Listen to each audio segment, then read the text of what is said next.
some of these images have never been seen before. It's really about saving as many images as possible before they're all gone.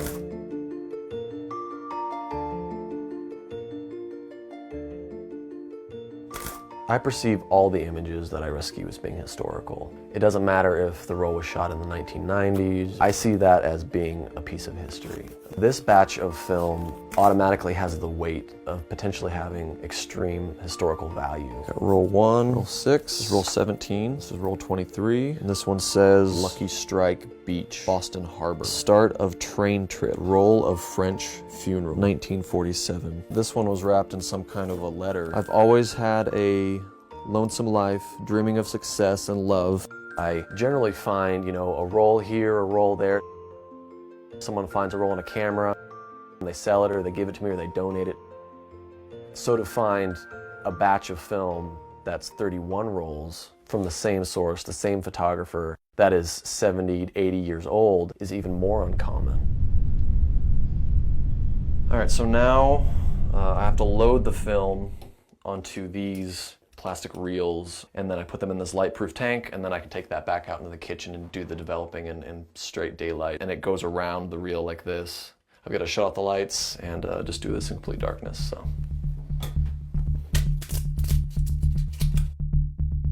There are a few rolls that have what appear to be water damage. There's some rust on some of the spools, which tells me that it's been exposed to moisture, which is really not good. I get the most nervous while developing the very first batch because that will be an indicator of the types of images I'm going to get. There is a large possibility that I might not recover a single image from any of these rolls of film. I pop the first one open and then I hold it up, and that's when I kind of take a breath of fresh air, and then I'm just amazed at what I see.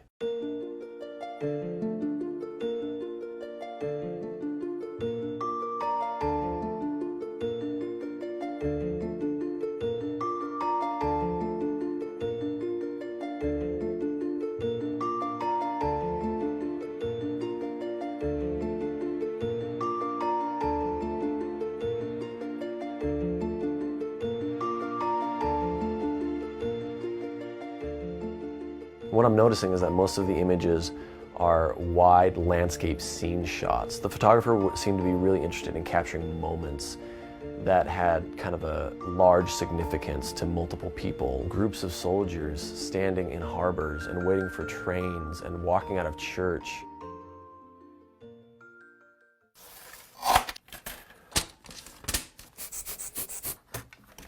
Most old film is not what the old timers would call a printable negative. They're so degraded generally that it would be a waste of time to take that negative into a dark room, put it in a larger, and try and print it on a piece of paper. What I love about the technology we have now is I can scan it. Even if I don't see everything that's on that negative, the scanner can then pick up detail and images that I never could see with the naked eye or even with an enlarger. When I tell people kind of what I do and how much time I spend and money I spend on it, they don't quite get it. But then they start looking at some of the images that I found, and they are instantly hooked as well. I'm the very first person who has ever seen that picture. They've never been enjoyed. They've never been remembered. It almost increases the weight of the importance of that photo because it has never had those moments before. And that's really the goal of the Rescued Film Project. We really look at every roll of film as if it's the photographer's mark in history, as them kind of saying, hey, I exist, and these moments in time were important to me. And even if the photographer's not around anymore to remember them, we want to reveal the images to the world because the moments in time that were captured on these forgotten rolls of film were important to someone at some point.